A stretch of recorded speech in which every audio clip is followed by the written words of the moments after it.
Yiremu kugiye kuba muri kumwe n'inzungu Gadi. Reka rero turagiye kuganira ku birebana n'uburyo umuntu yakwibeshaho neza ariko binyuriye mu magara mazima. Rero reka dusenge. Turabushimiye data wa twese, bwa burinzi bwawe bwakomeje kutuba hafi, ugiye kunyurwa nabwo, izina ryawe rihimbazwe. Tumaze kwiga kandi tugiye kwiga, buri wese umuha ubwenge bwumva ibimukwiriye, kandi ibyo ubona bikwiriye kuri buri wese biduhere mu izina rya Yesu. Amen. Tugiye kuganirira hamwe gusa insanganyamatsiko igira iti kurya kugira ngo tubeho. Mu isi tuhafite imishinga myinshi, ariko cyane cyane imikuru n'ine. Hariho kurya, gukora, kuruhuka no kubaka urugo cyangwa se gushyingirwa. Iyi mishinga yose ni imishinga migari isaba ubwenge n'ubumenyi, kandi buri wese akabigiramo uruhare, kuko nta muntu n'umwe utagira aho ahurira n'ibyo bintu uko ari bine. Bikwiriye kuba umuntu wese afitemo ubumenyi, afitemo ubugenzuzi, afitemo ubushishozi, afitemo ubuhanga, afitemo n'ubwenge, kugira ngo nibura amenye ibikwiriye. Kurya tugomba kurya kugira ngo tubeho. Niyo mpamvu Bibiliya yo ari kwivuga ikavuga ngo turye kugira ngo tubeho. Umubwiriza 10:17 wagihuguwe ubuhiriwe. Iyo ufite umwana w'imfura w'umwami kandi bikomaguma bye bikarya ku gihe gikwiriye, kugira ngo bigire amagara bye kuba mwisindwe. Ni ibintu conditionnel. Kurya bigira impamvu. Ntabwo ari ukurya gusa ngo turaryohewe, kuko umugambi si ukunezeza ururimi, si no kunezeza umuhogo umira, ahubwo ni ukureba ngo nibimara kugera iyo bizabiki muri nge. Icyo nicyo kibazo kigomba kwibazwa cyane. Tugomba rero kurya kugira ngo tubeho. Rero mu ngingo zigera muri 7 turi buvugeho, kandi dushaka ko buri wese agerageza kuzirikana, ni iri jambo rikomeye cyane. Tugomba kurya ibikubeshaho, kurya ibikuvura, kwirinda kuruta kwivuza, kwirinda ibyo kurya biryohera indwara. 5, indyo yonona amaraso n'ingingo tugomba kuyirinda. 6, imvange nziza mu buzima tugomba kuzimenya. Kandi 7 ni uguhembura uwazahaye. Ubwo nibwo buryo bwiza umuntu yaba ariye kugira ngo abeho. Ndagira ngo nongere mbisubiremo, kuko umugambi ni ukugira ngo tumenye neza impamvu turya. Ni ukugira ngo turye ariko tubeho. Tugomba kurya ibitubeshaho. Dufite ingirabika 12 cyangwa se inzungano. Aho ni inzungano 12. Ingirabika zo ni nyinshi.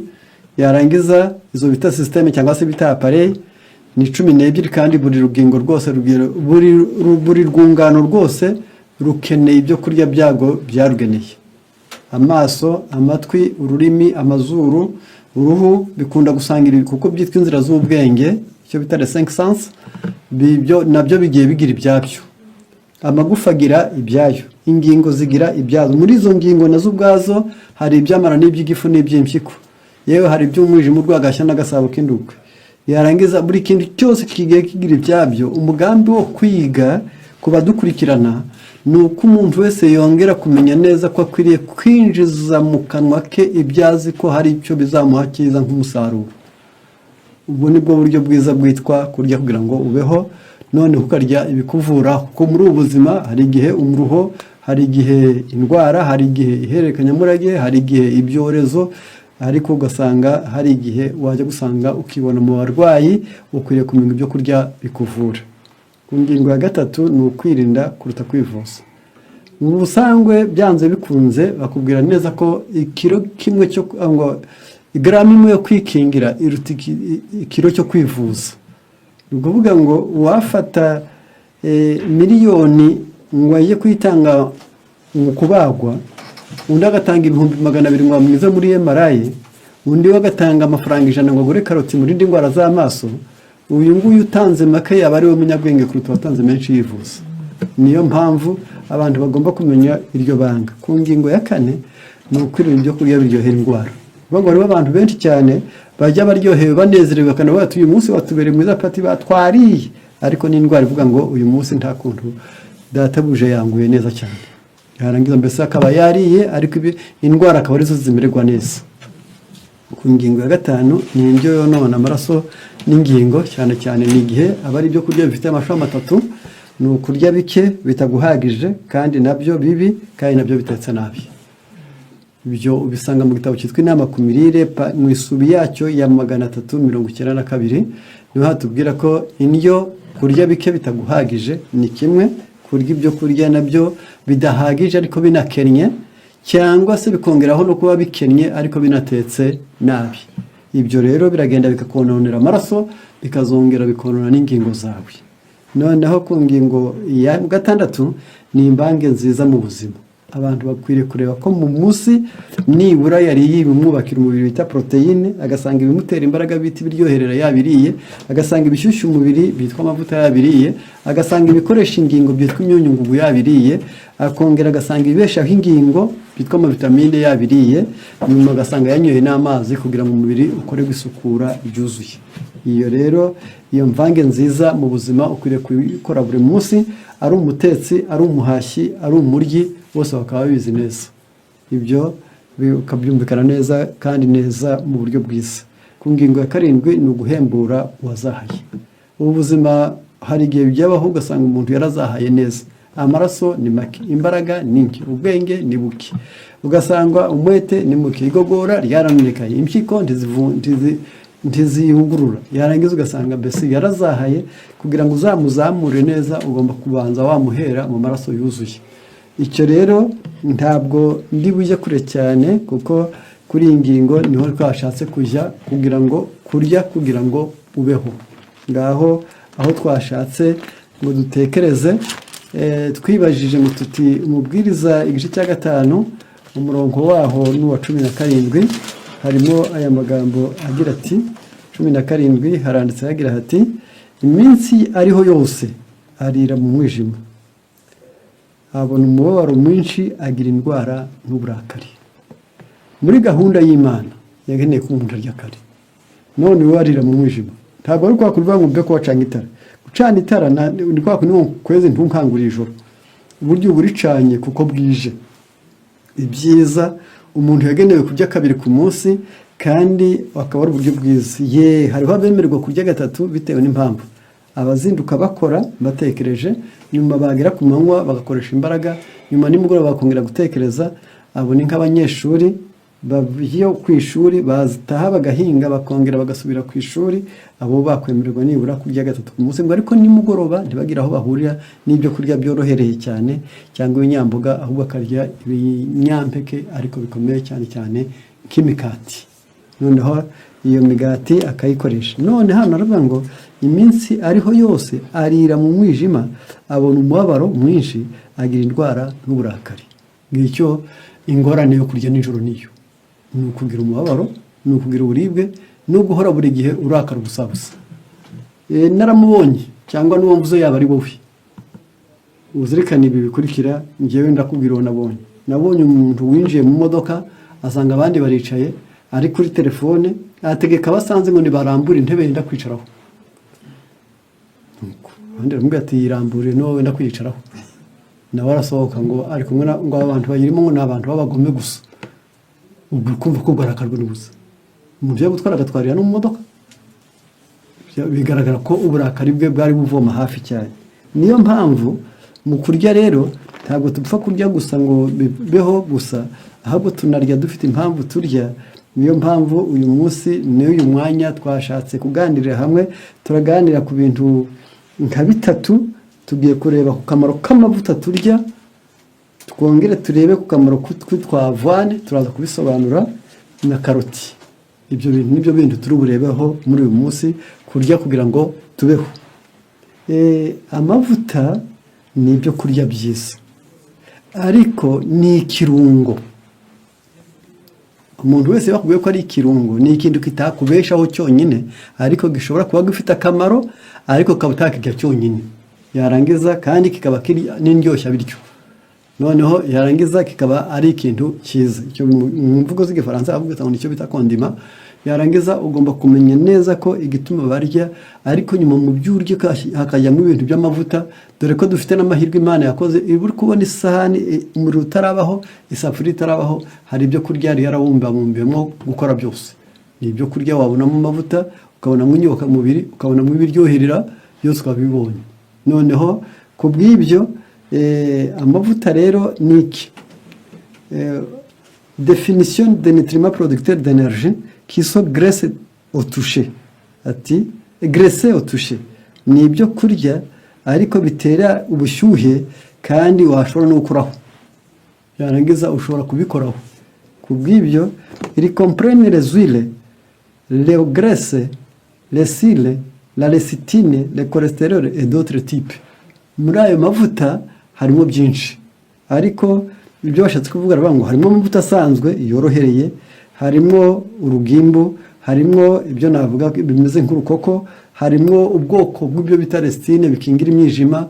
Uvuga ngo mbese muri magufi niyo bakubwiye ko umwijima wanga amavuta, ariko hari naho bakubwira bati iyo ukonje n'ubundi amaraso ahinduka amazi umuntu akabyimbagirana. Niyo mpamvu hari igihe bakubuza amavuta urwaye umwijima, ariko akaba naho baguha imiti irimo amavuta kugira ngo ukomeze ugumane ubushyuhe bwawe none uzashobore kuyaza. Noneho baravuga ngo il ne peut pas se dissoudre dans l'eau, amavuta ntabwo ajya yivangavanga mu mazi. Nicyo gituma iyo ufashe amazi ukayasuka, yarangiza kwakunda kondo ugashyiraho amavuta ajya ukwayo n'amazi akajya ukwayo. Ubwo ni icyo bashatse kubwira aho ngaho. Mais peuvent se dissoudre dans d'autres graisses. Cyakora amavuta yakwivangavanga n'andi mazi, yarangiza ku bw'ibyo rero kubita ngo les fonctions. Noneho amavuta iyo tuyarya akora iki? Composé de la membrane cellulaire. Amavuta yivangavanga mu ngirangingo fatizo, byo bita selire.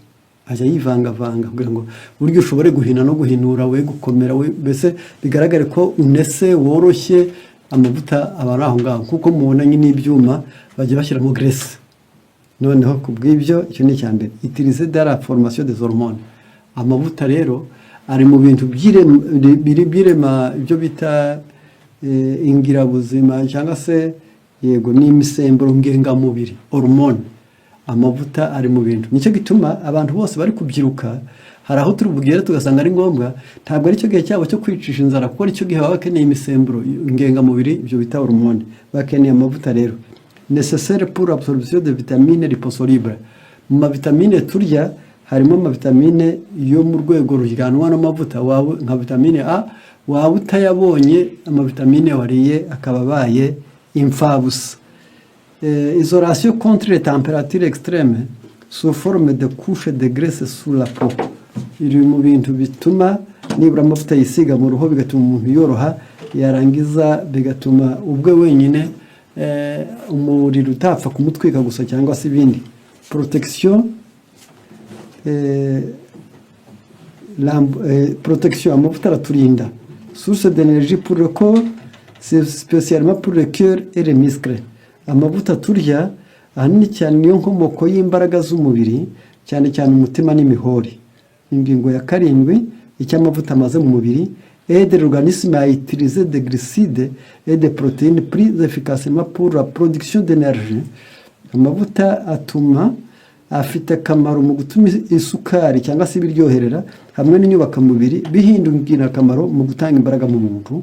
Ku ngingo ya 8 fournit des nutriments essentiels acide gras, akaba ari nabyo birimo n'intungamubiri n'indyo. Yarangiza ku buryo abantu benshi cyane umubiri wabo ukeneye amavuta. Ni Zaburi 104 umurongo waho wa 14-15. Burya iyo usomye Bibiliya yawe ivuga n'akamaro ka buri byo kurya. Iyi Zaburi 104 haranditse hagira ati na vino yishimisha imitima, n'umurongo wa 15 ngo yabonanishe mu maso habo amavuta. Burya amavuta nayo gutuma mu maso hacya. Ni Zaburi 104 umurongo wa 15. Noneho ingingo navuga nti iheruka kuri ingingo, améliorer la savelle, vide lentement l'estomac, favorise un sentiment de satiété.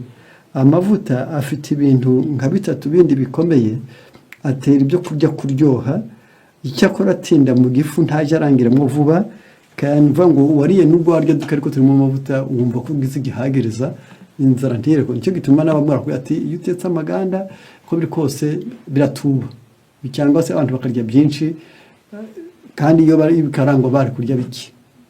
Ndetse aho benshi cyane bavuga ati abatagira ibiryo rero kujya mwiyambaza utuvuta ngo nibura two kurya mwatetse tubahaze. Ibyo rero amavuta atuma ibyo kurya biryoha, amavuta atuma atinda mu gifu, kandi amavuta atuma atera igihagirizo. Ibyo rero tuba tugomba kumenya neza, twige ku mavuta, ariko tumva ako ni akamaro kayo, ni uburyo 9 bw'akamaro k'amavuta. Quelle quantité avons-nous besoin? None amavuta dukeneye agomba kuba angana iki?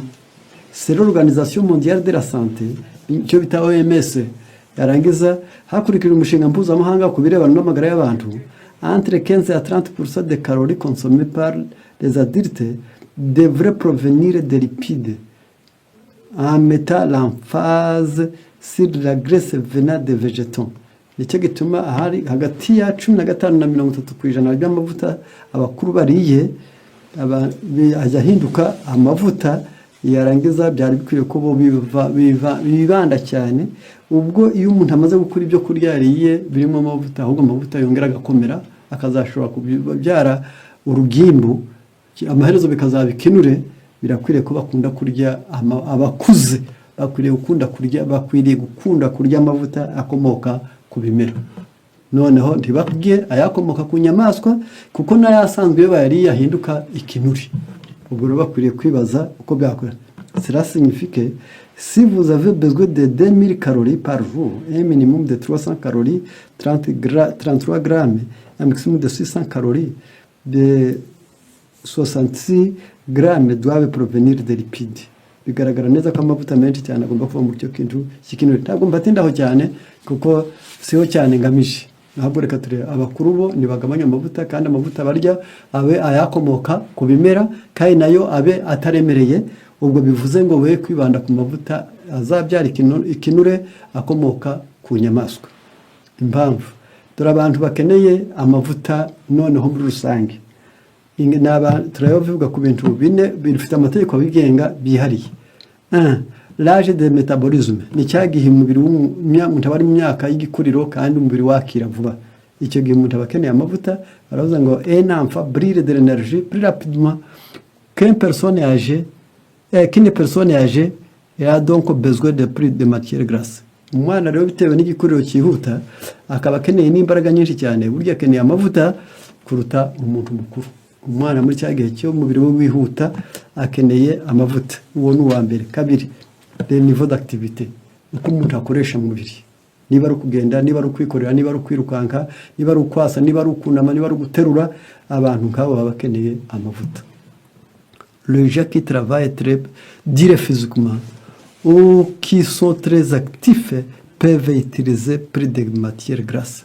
Abantu bakora cyane kandi bwangu kandi imirimo ivunanye, by'umwihariko w'abanyamwete mu byo bakora, aba bose bakeneye amavuta. Ingingo ya 3, ubwo binkaho bakubwiye bati munebwe rero buretse gushaka akaryoshye kandi gakaranzwe harira abanyamirimo. Ku ngingo ya 3, climat, ikirere, imiterere yacyo y'ubushyuhe cyangwa y'ubukonje. Les gens qui vivent dans les climats froids brillent plus de graisse pour se garder au chaud. Ati abantu baba mu birere bikonje bazimiza amavuta menshi umubiri wabo kugira ngo uhangane n'imbeho n'ayo manyaza ku ruhu. Abakeneye umuriro uva mu mavuta, akaba ari ngombwa ngo barya amavuta menshi cyane, kugira ngo simbuze barya amavuta kenshi. Ntazavuga ngo menshi noneho akazanywa litiro yose, ahubwo ni ukugira ngo amenye neza ko icyo gihe umuntu uba mu kirere gikonja akeneye amavuta. Noneho ku ngingo ya 4, la santé physique. Noneho mbere y'uko barya amavuta banza kureba n'amagara y'umuntu atunze uko ameze. Kubera iki rero?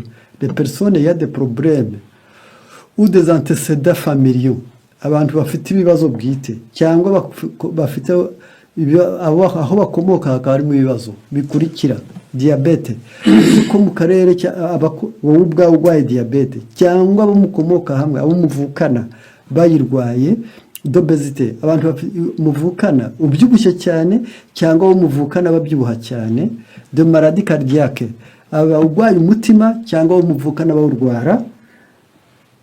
Dire po harakomeje ati de maladie vasculaire, urwara indwara z'imitsi, le cancer cyangwa urwaye cancer cyangwa abo muvuka hamwe bayirwara, devrait limiter la consommation de matière grasse. aba bantu bafite ikibazo cya diyabete cyangwa bakomoka ku bayirwaye, abantu bafite ikibazo cy'umubyibuho w'ikirenga cyangwa bakomoka mu bawufite, abantu bafite ikibazo cy'indwara y'umutima cyangwa bari kumwe n'abo bavukana barwaye, abarwaye indwara z'imitsi cyangwa se abakomoka ku bageze bagira icyo bita nk'izo za AVC, yarangiza bafite bamugaye uruhande rumwe bagize pararizi, abafite kanseri cyangwa bari kumwe bakomoka ku babana cyangwa bakomoka ku bayirwaye, yarangiza abo bose bakwiriye kugabanya amavuta nta ubategetse, ahubwo buri wese akayaga bajya kubw'iyo mpamvu. Niyo mpamvu kuko kubera iki iyo abaye menshi mu muntu, obésité, umuntu agira umubyibuho w'ikirenga, des matières grasses sont une source concentrée de calories et sont faciles à stocker dans le corps. Iyo amavuta abaye menshi yarangiza yibika mu mubiri, affaiblir le fonctionnement du système immunitaire. Amavuta kubayemo menshi avunagura, agacogoza, agaca intege urwungano rw'ubutaraga. Ubwo bigaragaye neza ko ubwo umubiri kwirwanaho uragabanuka iyo amavuta abaye menshi mu muntu. Gatatu, provoque la glutination de globules rouges, y'ubwayo gusa bitera ibintu bimeze nko kunyerera. Yarangiza ko insorontuku se fournit moins de surface pour transporter l'oxygène, maze kuko umwuka duhumeka oxygène ntibongere kwinjira cyane, ira difficile le passage de ça à travers les capillaires, kandi amavuta yabaye menshi mu muntu amaraso abyigana mu dutsi duto duto two mu mihori. Niyo mpamvu rero ubwo mwikaho bavuze ngo amavuta azibya imitsi bigatuma umuntu amererwa nabi. Ntabwo ndi bwite kuri ibyo bintu cyane ngo nabitindeho cyane, icyo nashaka kuvuga gusa ko ari kumenya ni bande bayakeneye. Kabiri, amaziki muri twe ni bande bagomba kuyirinda, kandi iyo akoreshwe cyane atwaye iki ngibyo ibintu, afite icyo amaze mu mubiri hatazagira uyahanaguraho, afite abasabwa yihutirwa ntibakabaha ibyo kurya bitayagira, afite abagomba kubuzwa, abantu nabo bazamenye neza uko bakwiriye kumenya uko bakwiriye kuyirinda. Ariko abantu nibanumva bararyoha be kuzahatanira mu kuyarya ngo bayahage, kuko afite ingaruka ku mubiri w'umuntu iyo abaye menshi. Kandi si igitangaza kuko bakubwira ngo chaque excès est mauvais, akantu kose kabaye gakabyo nako kaba kabi cyane. Aha rero kuko twababwiye ntabwo kuko turi muri rya jambo gusa ritubwira gusa kurya kugira ngo tubeho.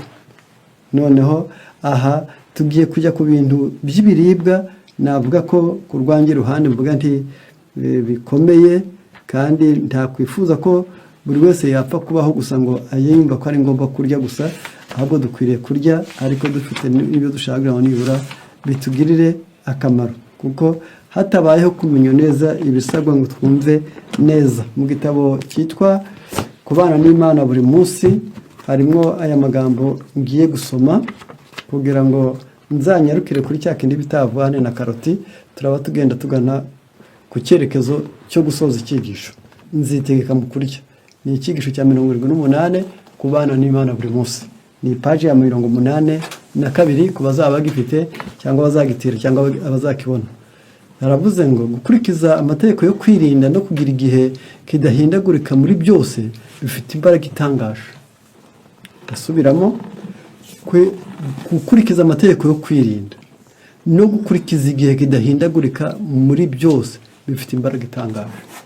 Kugira isaha yo kuryama, kagira isaha yo kubyuka, kagira isaha yo kunywa amazi, kagira isaha yo kurya, kagira isaha yo kwiyuhagira, kagira isaha yo kuvuga, kagira isaha yo gusoma, yarangira kagira isaha yo kugendagenda ku munsi.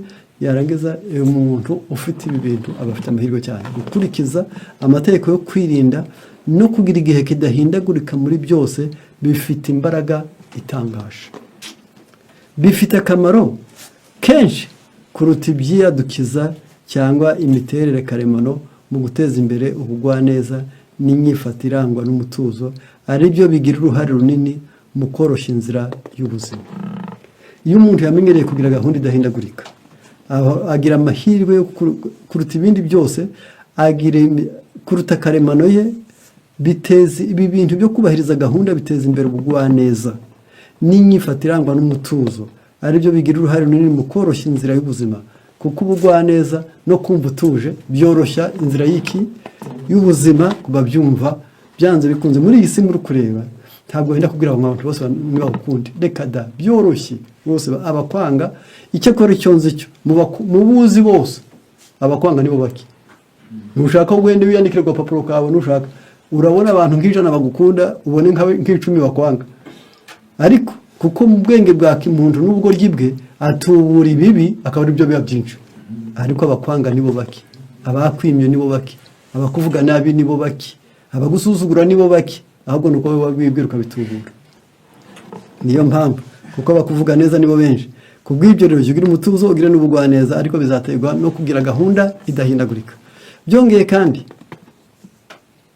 uzasanga ubushobozi bwo kwitegeka umuntu yunguka muri ubwo buryo ari kimwe mu byangombwa by'agaciro gakomeye bimufasha agahatana kandi akagera ku nsinzi mu nshingano zikomeye cyane n'ibibaho bitegereje buri wese iyi si muri kureba mu isi umuntu akundirwa ubutwari mu isi umuntu agakundirwa akamaro mu isi umuntu agakundirwa ubwenge mu isi umuntu agakundirwa gushyira mu gaciro mu isi umuntu agakundirwa gukunda abandi ariko ni bibi guhatira abandi kugukorera ibyo wowe utabakorera iyo rero uzi gushyira mu gaciro ugashyira mu mwanya w'ibintu byose bijya bigaragara neza ko uyu muntu ajya ageraho yarangiza akazamenya gushyira mu gaciro gakomeye bimufasha agahatana kandi akagera ku nsinzi mu nshingano zikomeye cyane n'ibibaho bitegereje buri wese n'ibibaho ariko bitegereje umuntu wese tugomba kwibanda cyane ku gutuma amahame yo kwirinda agaragara muri buri kantu kose k'imibereho y'umuryango tugomba kubyibandaho cyane tukabizirikana tukamenya neza ngo akantu ko kwirinda kibande mu mibereho yose y'umuryango mu gitabo cyitwa Delice de Potager ahangaha ndahagaruka icyo nari ngendereye kwarugira ngo nkuko twakumva kuko turiho mu gihe gikomeye kandi aho buri wese yazirikana neza akamenya neza ibikwiriye kuko ntabwo turiho mu gihe gusa cyo kuba tutakurikirana gusa ahubwo tukwiriye no kumenya ibiriho tukamenya n'impamvu tubikora tukabikora neza tukabikora ku gihe tukabikora mu buryo mbese muri magufi Imana yaraduteganyirije natwe tugomba kugira ubwenge bwo kubahiriza gahunda zayo niyo mpamvu hatabayeho kumenya buri banga ryose ryo kumenya byatuma byanze bikunze tugeraho twacogora cyangwa tukaba imburamumaro cyangwa se tukaba inkorabusa cyangwa tukaba abantu b'intwari mu kwiyonona aho kuba intwari mu kwigwanaho tugomba kuba abantu bazi iyo bava n'iyo bajya iki kintu cyitwa avoine ndagira ngo buri wese ugiye kucyumva niwumva aribwo bwa mbere ntabwo gihenze uzagishake kirahari muri za alimentation ariko mfite impamvu yatumye ngishaka abantu benshi cyane ugiye kunubona mu bikoma byabo bati mfite imvange y'igikoma akazana soya akazana ibigori akazana amasaka akazana ingano akazana uburo rwose agakomeye agatanga ukabona ari keza cyane muri ibyo shyiramo na avoine maze ujye ugenda useshe impamvu avoine irakenewe ni ikiribwa cyiza l'avoine est plus riche de céréales en protéines et en fer et la plus digeste avoine ni ikinyampeke gitangaje bwa mbere irakungahaye muri poroteyine icyo ni kimwe kabiri saho gusa ahubwo ko muri poroteyine nicyo kinyampeke gifite 12.6 urumva ko ari ibintu binini cyane izindi zigwanira hagati y'8 na 12 none ira bitambutse kuri 12.6 noneho kubwibi rero avoine irakungahaye muri poroteyine mu binyampeke biriho igakungahara muri feri uvuga ngo ibintu byitwa ubutare birimo amaraso y'umuntu kandi ikabika inyampeke kigogoreka neza mu mubiri très digeste yarangiza ikabigogoreka neza ubwo n'ubutunzi bukomeye butatu yarangiza n'ubutunzi nabwo ngo riche en résine tekereza ko ikakantu bita résine nako bita acide amine essentielle kava mu nyubaka mubiri ariko gatuma ubwonko bw'umuntu buhora butuje ntabwo mvuze ngo butuze nk'ubw'umuswa si no gutuza nk'ubw'umunebwe si n'ubwo gutuza nk'ubw'ushaje si n'ubwo gutuza nk'ubw'ufite ubwenge bugabanutse ahubwo ni ugutuza ngo we gushotoreka noneho aka karizine rero karakenewe byanze bikunze ravuze ngo riche en résine et ces protéines sont de bonnes valeurs biologiques bifite proteine nziza zikomoka mu bimera, mbese ntabwo zimeze nk'iz'inyamaswa. Elle avant tout mineralisante, stimulante, énergétique. Avoine iri mu bintu bituma umuntu agira imyunyungugu ihagije mu mubiri we, umubiri w'umuntu ugahora ukangutse kandi ari mwiza, wumva mbese atari utikurura, énergétique, kandi umuntu agahorana imbaraga, ntuhora wiruhutsa, ntuhora ushaka gutuma. Elle convient spécialement aux asthéniques à qui elle donne le tonique, aux hypothyroïdiens, aux mélancoliques, aux cyrimènes physiques, aux intellectuels, elle donne force et vigueur. Iyo igeze mu muntu wa avoine iragenda yonyine ubwayo igakora ibintu bikomeye cyane. Abantu babinanirwe mu gutekereza, abinanirwe mu gukora, mbese kandi kose ubona kurutse bisa naho mbese kandi kose yinaniwe, aba bantu bakeneye avoine. Yarangiza ijyana imbaraga, ifasha neza abafite icyo bita hypothyroïdie. Iyo tiroyide yabaye inyantege nke, utujisho duhenengera, imisemburo ari mikeya, uhagarika imihango utaracura, yarangiza ugira ibimenyetso byo gucura kandi ufite imyaka mike, yarangiza abo bantu bafite iyo bita hypothyroïdie bituma bakeneye avoine ngo bafashe. Abantu bakunda kurakara ubusa kandi ugatucyana kabashotoretse, yabwa yandamukije, bwije atanga telefone, nta nubwo ajya nsura, nararwaye nkiratageze. Abo bantu biyenza buri gihe, ntabwo abantu bose nawe wabagezeho. Ujye utegereza ko bose bakugeraho kandi nawe utarageze kuri bose. Ujye utegereza ko bose bagukunda kandi nawe bose utabazirikana, ahubwo jya wumva utuje, kumva ko ari wowe ufite ibibazo kuruta abandi. Oya, nuko ibyabo utabizi wasanga ibyawe ari byo biki. Kubw'ibyo ukeneye rero avoine, osirimene physique ou intellectuelle. Abantu baguye agacuho mu mpagarike n'abaguye agacuho mu bwenge bose bakeneye avoine. Uvuga ngo hariho abantu bakora cyane bakoresha impagarike ikaruha, hakaba abandi bakoresha ubwenge bakaruha cyane, bakeneye avoine kugira ngo nibura imirimo yabo ibihore, umubiri yabo ihore kuri gahunda kandi imirimo yabo ihore ikorwa neza kandi bahore bishimira ibyo bakora. Iyo pati redone force vigile. Avoine ituma umuntu agira imbaraga kandi agahorana intege. Impamvu bati l'avoine est efficace en cas de constipation, ni ikiribwa gikenewe igihe umuntu arwaye impatwe. Cette céréale convient également aux diabétiques grâce à ses vertus hypoglycémiantes. Muri avoine biri mu bintu bifasha abagwaye diabete kuko bigabanya isukari mu maraso. Urukumva ko ari ikiribwa cyiza, avuga les graines d'avoine et le grès perey arega. Ubundi avoine ni iki? Ni bya ni ibiheri, ariko tuyibona ari ibiheri. Ere prizaronje kerori harahigena igasongora neza nk'umuceri, et toutes les sortes de complet de l'inter aya rekane kuri ngiye hose cyane. Ati niyo mpamvu abantu bakwiriye kumenya neza ko iyi avoine ni nziza kuko ifite ishyushyu umubiri, yubaka umubiri, irimo amavuta meza yo ku rugero, itera imbaraga, itera kwituma neza, ifite amazi ku rugero rwiza. Imyunyungugu iri mu byatera umutima, ifite ibitatera impyiko, ifite iyo bita potassium, ikagira ibyitwa calcium nziza ku buryo ifite calcium iruta n'iyindimu, ikagira magnesium. Magnesium ni ituma umuntu atagwara amagufa kandi kanseri kagufata mu buryo butagoranye. Ikagira icyo bita manganese yo guhora ukeye, ikagira fer, si nyinshi cyane ku ifite 5.8, ariko wiyumvishe neza ko uwayifata agafata zangano, agafata zanga bwaburo, agafata ni avoine akabisya akabinywa, noneho yarangiza cyangwa akabikora mu mutsima, yaba ari ikintu gituma amaraso yazamuka akagera ku rugero rwiza rukenewe. Noneho ni byinshi cyane mu birebana n'amavitamine. B ya mbere irimo, B ya kabiri irimo, B ya gatatu irimo, B ya gatanu irimo, B ya gatandatu irimo, B ya munani irimo. Urukumva ko ubwo iri hafi muri groupe B. Avoine iri hafi kumenya n'ubuki bwiza. Ubwo bigaragara nk'iyo bakubwiye ngo ikintu gifite B ya munani, uba ugomba kumenya neza ko B ya munani ituma umutima w'umuntu utera neza, igatuma none ubuki iyo wagize amahirwe tukaba utabushize mu kintu gishyushye, yarangiza bukaza ari karemano yabwo kandi butavangiye, kakagira nka bita diastase, yarangiza cya gikomo kazagihoza neza ntigitwike, kuko diastase itera gusinzira neza iba mu buki, ariko iyo yishyize mu gishyushye cyane irapfa. Noneho uba ugomba kumenya ibyo neza. Ndagira nti rero aho ngaho kwari kubereka neza ko mu mirire yanyu, yaba mwebwe yaba abana banyu, yaba ubuzima bw'abanyabwenge, yaba ubuzima bw'abakoresha umwete cyane, yaba abantu bafite amaraso make, ntibamenye ko avana ikwiriye kongerwa mu byo bakora. Ushobora gufata ikiro cy'ingano, wafata ikirahuri cy'amasaka atukura, wafata ikirahuri cy'uburo, wafata kagapake kayo ka avane, yarangiza ukagenda ugashyira ku mashini, ugasya iyo fu ukayishyira iwawe, wenda ukayikora mu gikoma cyangwa ukayikora nk'umutsima, yarangiza ukaburiye neza.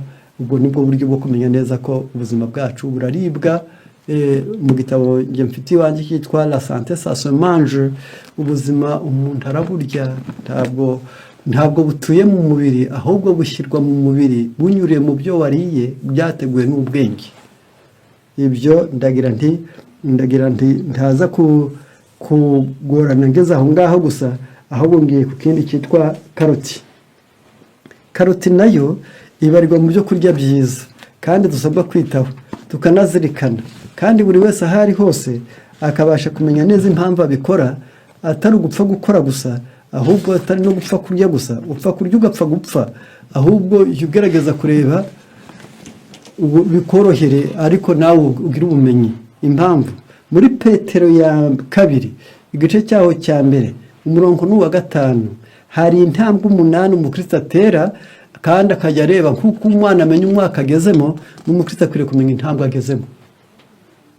Kubera iki? Ingeso, kwizera mukongereho ingeso nziza. Ubu intambwe ya mbere y'ubukristo ni ukwizera. Icya kabiri, intambwe ya kabiri ni ingeso nziza. Intambwe ya gatatu ni ukumenya. Intambwe ya kane ni ukwirinda. Intambwe ya gatanu ni ukwihangana. Intambwe ya gatandatu ni ukubaha Imana.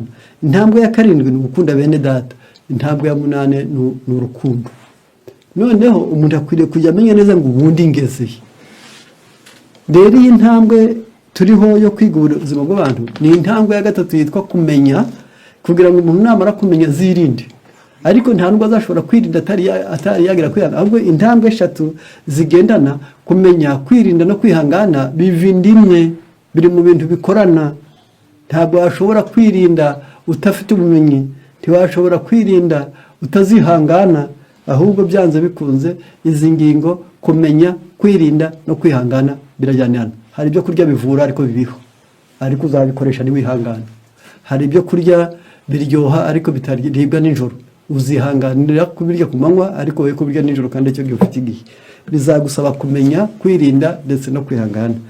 Kubwereke rero karote rero ariyo ngezeho, bagira mvuge nti kuko ari imboga ntabwo ifite ibivumbiko byinshi, kuko ari imboga ntifite na proteine nyinshi, kuko ari imboga ntifite n'amavuta menshi.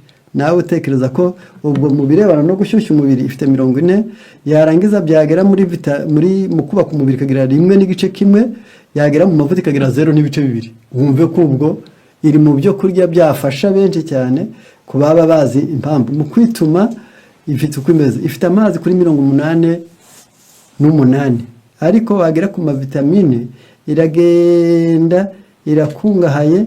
Ndashaka ngo kuko nibura ku rugero rwo hasi muri vitamine A ifite 2000 byo bita unité internationale. Ni kukwereka neza ko wakwereka mu BA imaziki wagera aho ngaho ukabyumva. Carotte rero, la carotte est un facteur de rétablissement en cas de fatigue, de surmenage et d'anémie. Igihe cyose ugiye kurya carotte, si ukwireba yuko itukuza ibyo kurya, si ukwireba kwigezweho, si ukwireba ngo baravuze ngo ivura amaso, ahubwo ibyibanze ifite irinda ibintu, ikingira umunaniro, ikabuza umuntu kuvuga agacuho, kandi ikabuza umuntu kugira amaraso make. Urukumva ko ari ubutunzi bukomeye. Noneho ubwo rukomeye, elle aide à lutter contre les infections.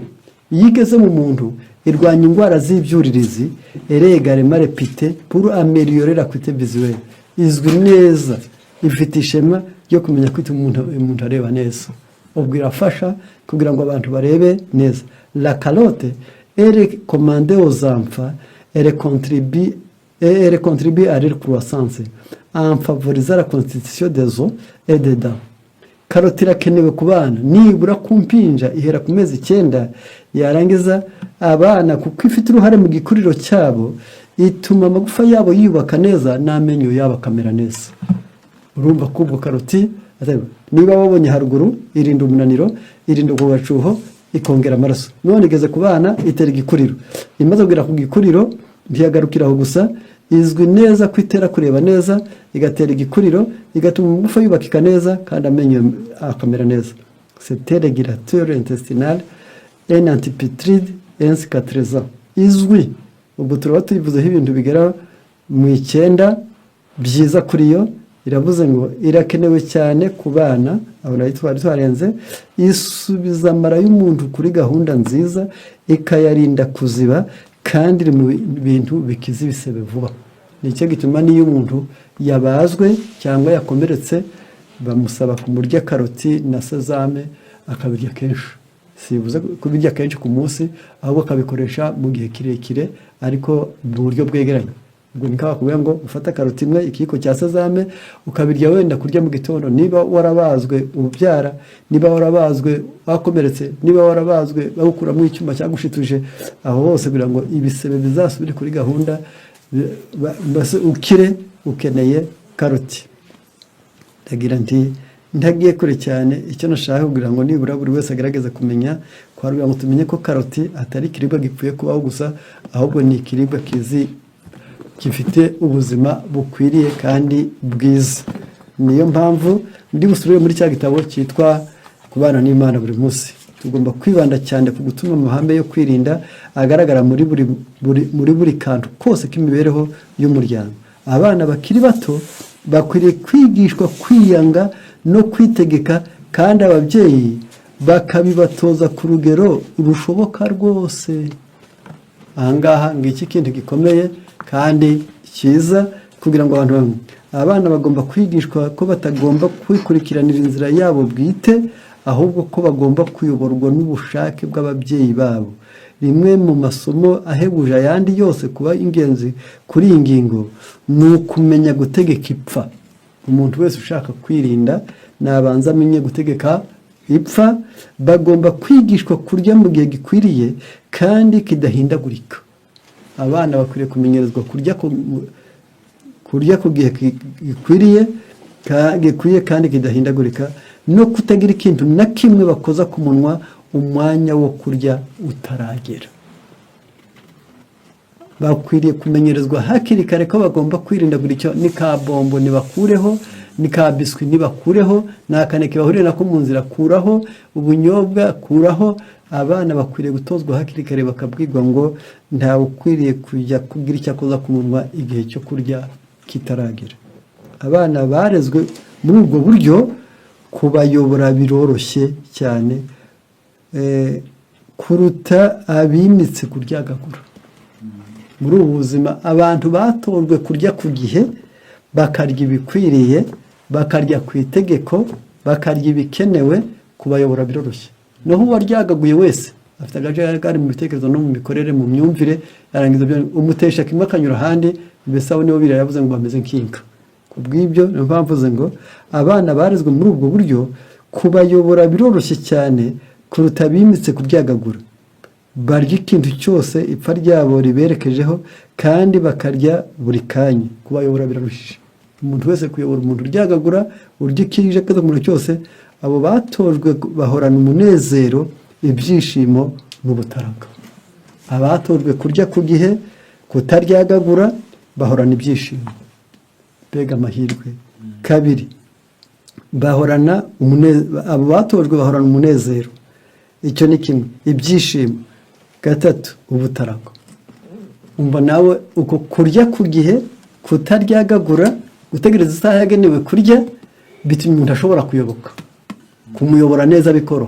Nujya ku ishuri bazakuyobora neza, nujya mu kigo bakuyobore neza, mbese ahantu hose hasaba ubutegetsi n'ubuyobozi, ntabwo uzagorana, ntabwo uzavunika.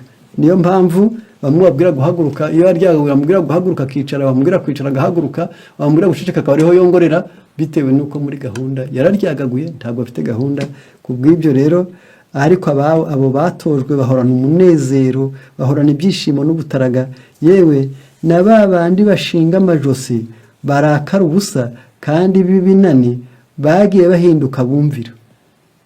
Uba wongeye kubasubiza ku murongo, biragenda. N'uwari usanzwe ari ikinani washingaga ijosi, urakara ubusa, kandi b'ibinani bagiye bahinduka bumvira, bihangana, kandi bafite kwitegeka bikomotse ku gukurikiza iyo gahunda nziza y'imirire nta gukebakeba.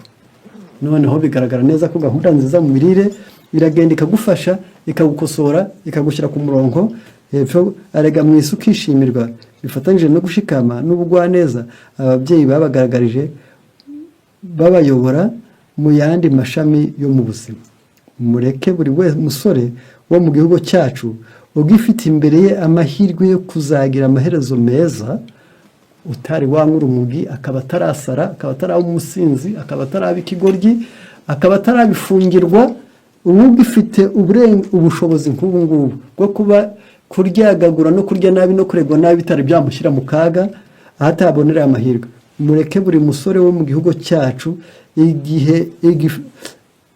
cyacu ugifite imbere ye amahirwe yo kuzagira amaherezo meza kurenza abami bo mu isi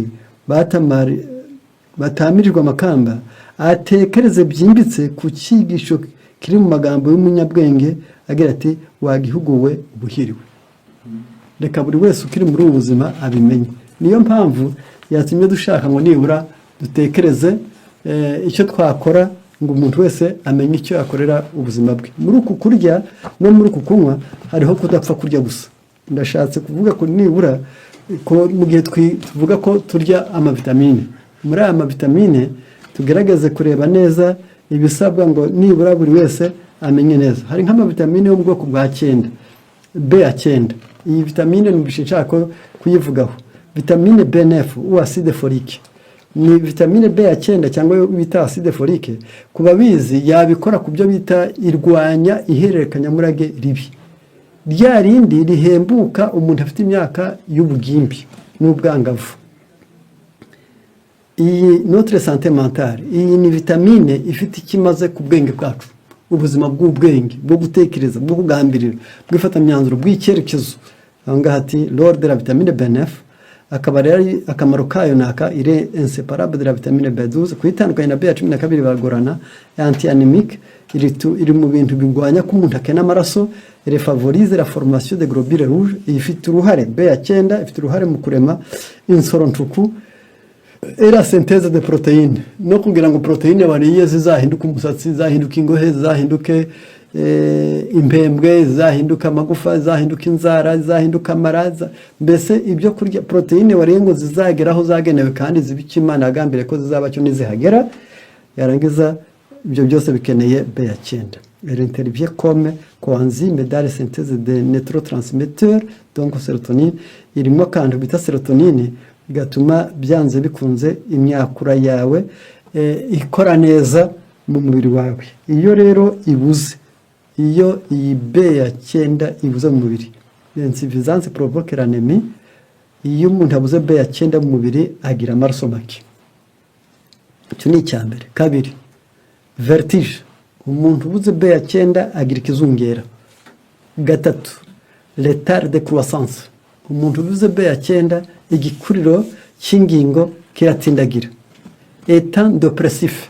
Umuntu ubuze B9 akunda kwiheba ubusabusa. Afite akunda kugwara indwara zo mu kanwa, yewe n'izitwa za gapfura. Ingingo ikurikiyeho désordre psychique.